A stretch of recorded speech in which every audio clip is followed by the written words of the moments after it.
Good to have you back with us here on The Ed Show. When President Obama took office in 2009, he doubled the number of American combat brigades in Afghanistan. Later that year, he announced a surge of 30,000 additional U.S. troops with the condition that they begin to withdraw in July of 2011. President Obama will address the nation tomorrow night to announce a drawdown. According to senior U.S. defense officials, the president is also considering recalling an additional 20,000 troops by late 2012 or early 2013. Joining me tonight, Democratic Congressman Peter Welch of Vermont. Also with us tonight, Robert Greenwald, the founder and president of Brave New Films and the producer of the documentary Rethink Afghanistan. Gentlemen, good to have you with us tonight. Congressman, you first. Where do you stand on this announcement? Is it just a smidgen of a drawdown? Does it satisfy you? And how do you think Democrats are going to respond to it? Well, it's really not enough. Let's go back to why we went into Afghanistan. It was, one, to get Osama bin Laden, mission accomplished. Two, to degrade and disrupt al-Qaeda, mission accomplished. Then our mission morphed into nation building, and that's when we had the doubling of the troops and then the surge. President Obama went from 34,000 to 100,000 troops, and that's in pursuit of a policy of nation building, which makes no sense when you have a dispersed and decentralized threat. Terrorists are not nation-state centered in Afghanistan. They're in various parts of the world. So it really makes no sense to have a nation-building strategy.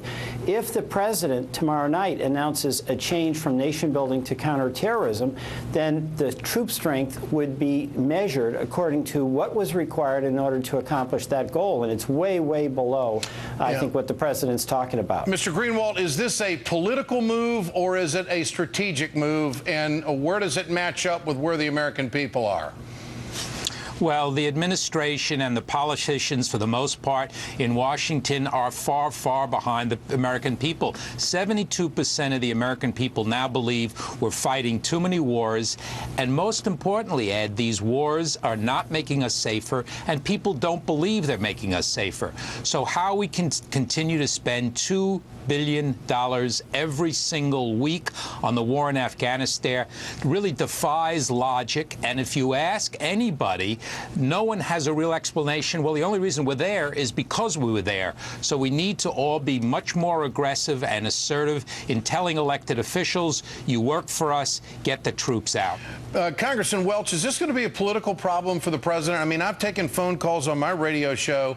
Base Democrats out there think that this has gone way too far. They've said that they're not going to campaign for the president. They're not going to work hard for him. They feel like they've been let down because he said he was going to end this stuff. And now this is not a very big number. Maybe it'll be a bigger number tomorrow. Your thoughts? Will it be a political problem? It could be a political problem. What we're seeing in Congress is the Republicans are getting the message. They are strongly against this. Some of them for fiscal reasons. $2 billion a week. That just is more money than we can spend or should. Others from the national security question. Why are we nation building when, by the way, the Karzai government is corrupt and ineffective and calls our soldiers who are over there dying occupiers?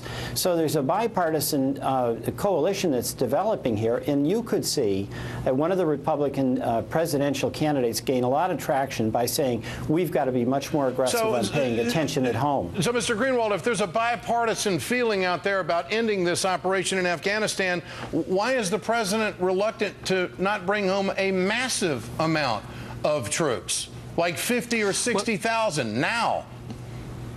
Well, you know, something about wars, Ed, and Washington, D.C., Vietnam, Iraq, now Afghanistan, the people in D.C. and the think tanks who bear responsibility for creating a bipartisan ideology where they believe in these wars. They start to sign up for them. But that's where I think this wonderful, wonderful thing called democracy works. And I'm hearing from people also, Ed, on my Twitter, on my Facebook, and it's the same message, which is we elected a Democrat, we want the wars to end, and how can you spend $1 million on one troop for 1 year and you're firing teachers and you're getting rid of policemen? It profoundly makes no sense. Well, I think that this resolution by the mayors of this country speaks volumes about where the people are in this country. I mean, they're going home. They're hearing it on Main Street. Congressman, speaking of wars, do you believe President Obama needs congressional authority to do what we're doing in Libya? Well, yes, I do. I absolutely do. I mean, to say it's not hostilities when you're spending upwards of $1 billion, when you're doing extensive bombing, when you're literally trying to take out Gaddafi, those are hostilities.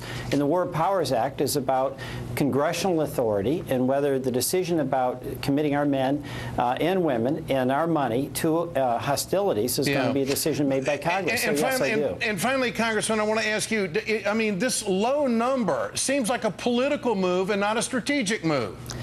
Well, that's exactly right, Ed. The strategic question is, do we double down or continue on this policy of nation building? That's the question, and that's what we have to watch for in the president's announcement. Congressman Peter Welch of Vermont and also filmmaker Robert Greenwald, great to have you guys with us tonight. Thanks so much.